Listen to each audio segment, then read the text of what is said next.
Today I wanted to go through the executive summary of an article that the ADL posted titled Free to Play, Hate, Harassment, and Positive Social Experiences in Online Games, and it was filed under cyber hate and extremism.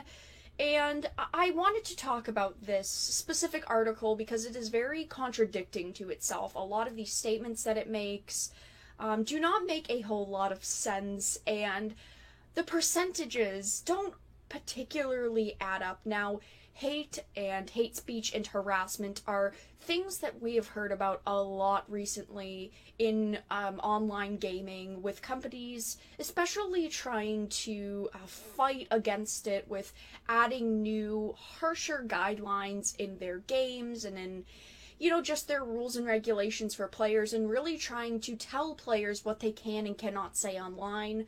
The problem with that is that anything can be considered hate speech or harassment online.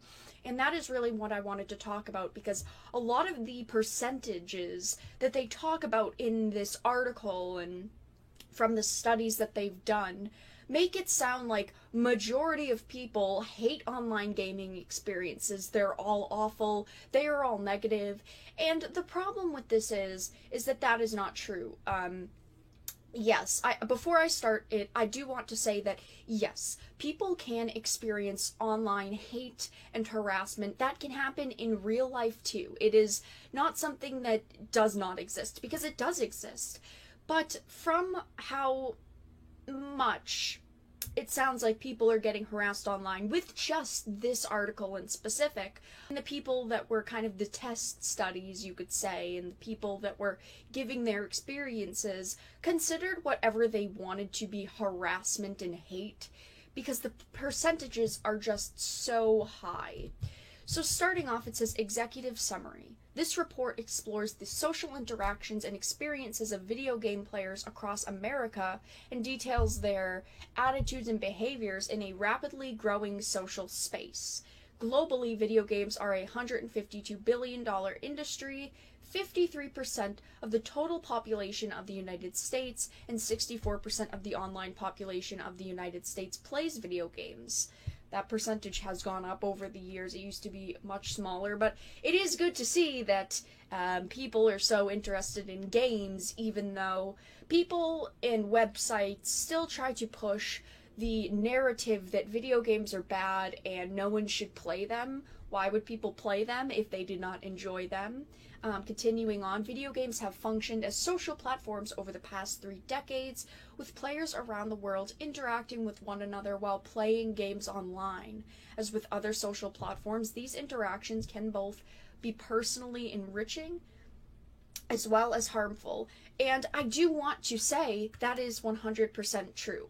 I'm sure that people do experience harassment and hate in an online space, but that can happen in real life as well. It is not just some thing that happens over the online and over social media. The survey found that 88% of adults who play online multiplayer games in the United States reported positive social experiences with playing games online. That is one of the only things, this part is one of the only things that is positive about all of this. Even though their article is titled, and so positive social experiences, this is one of the only parts that talks about that social positivity.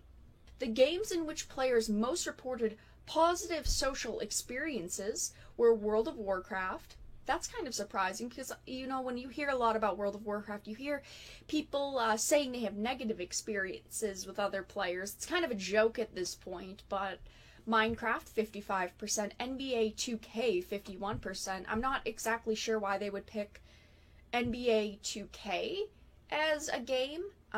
Maybe because they wanted to add a sports game in there, though I'm not necessarily sure NBA 2K has the largest player base. Overwatch, 49%, Counter-Strike Global Offensive, 48%, and Fortnite, 47%. Now, when we're getting into the positive games versus the negative games, you're going to see a drastic difference in the type of games that they're discussing. 74% of adults who play online multiplayer games in the United States experience some form of harassment while playing online games. That is a huge percentage. 65% of players experience some form of severe harassment, including physical threats, stalking, and sustained harassment. I do not believe that number for a split second. 65% of players experience severe harassment. So when I'm looking at these numbers, and I'm looking at what they consider severe harassment, which they say is physical threats, stalking, and sustained harassment, you have to consider all of those people must know the people that are actually threatening them on a personal level, because someone just does not find out your information very easily. I know that, there are horror stories of it happening, and I'm sure that some of this is real, but that amount must mean that these people are communicating through private messages, through more than just being in an online lobby. That is something that is not easy to do. Physically threaten someone, stalking someone. I'm just not sure what they mean by these general terms of stalking, sustained harassment. The games in which the greatest proportion of players experienced harassment are Defense of the Ancients 2, so Dota 2, Counter-Strike Global Offensive, Overwatch, PUBG, and League of Legends. Do you see the difference between the positive row and the negative row? We're talking about competitive games versus more casual games. Of course, there might be an influx in what you want to call hate and harassment, because you're talking about games where people are very competitive and people get salty and angry when they're losing. And if you're in a game where people are in a competitive lobby, then yeah, that's going to seem much more increased than the more casual games like World of Warcraft and Minecraft, because they are drastically different types of games. There are many different types of players that play games in Section 1 from games in Section 2. 53% of online multiplayer gamers who experience harassment believe they were targeted because of their race and ethnicity, religion, ability, gender, or sexual orientation. 38% of women and 35% of LGBTQ players reported harassment on the basis of their gender and sexual orientation. How would people that you are playing with even know your sexual orientation? That's something, again, that we have to consider. These are people that you are either talking to, it is you mentioned it, or it is in your gamer tag or description, because no one would just know your sexual orientation. That doesn't just happen. You don't just hear someone on the microphone and go, oh, are you a lesbian? Are you bisexual? Are you gay? That you have to give them the information for them to know the information. And it just goes on to say approximately a quarter of a third of players who are Black or African American, Hispanic, or Asian American experienced harassment because of their race or ethnicity in an online multiplayer game. Of course, accents could give this away, but they do not specify how players got that information. Online multiplayer gamers are also targeted because of their religion. 19% of Jews and Muslims are reported being harassed.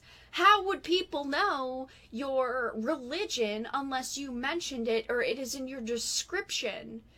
People do just not hear someone and go, oh, I know that this is your religion. The survey also measured players' attitudes towards efforts to make online multiplayer games safe and more inclusive spaces for players.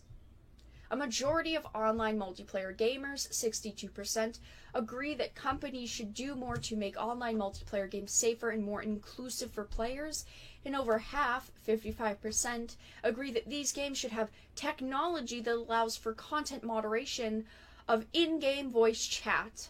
And I wanted to end with this because it's very simple.